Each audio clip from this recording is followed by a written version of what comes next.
Hello friends, Rubinaka here. Like many of you, I too have been watching, hearing and reading about the tragic stories of children becoming victims of losing their parents because of COVID pandemic. I have been thinking a lot in terms of how best we can serve such children in a short-term basis and in a long-term basis.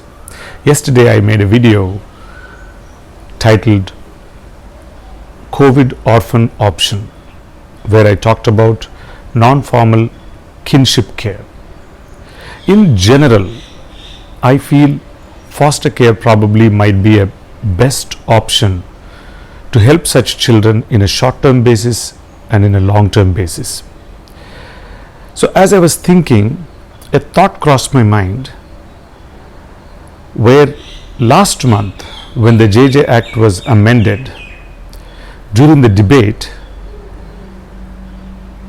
Member of Parliament Mrs. Supriya Sule suggested to the Minister of Women and Child Development to look at promoting foster care in a big way, and Minister had graciously accepted her suggestion and assured her that she will look into it. That's when I thought, are there any suggestions that I can make to improve or reform foster care? So beginning from today, I'm going to make a series of videos that I would like to call as foster care reform suggestions. I need one favor from you. Every time you see these foster care reform suggestions videos, would you be kind to share it so that it reaches the doorsteps of the government, so that they get these ideas. They need not take exactly like the way that I'm suggesting, they could even better it, but I'm just going to present some of my thoughts how best we could strengthen or reform the foster care system. So today I'm going to make my first suggestion.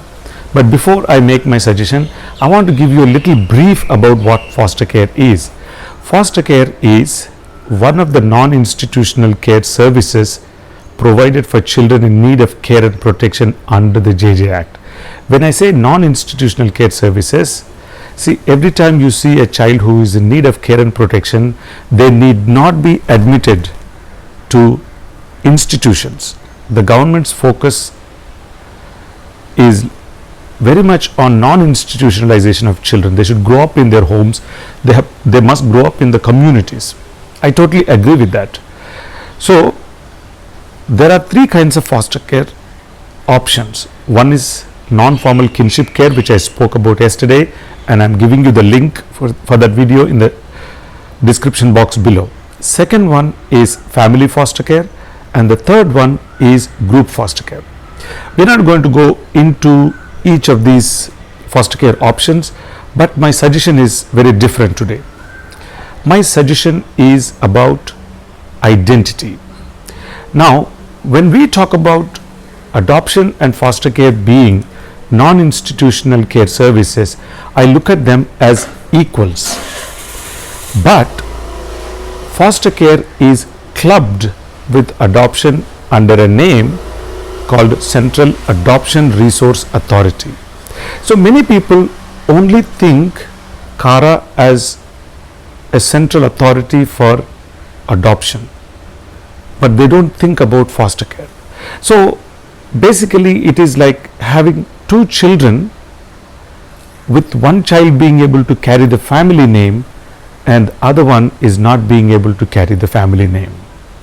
So my suggestion is this: please create an exclusive statutory body for foster care alone.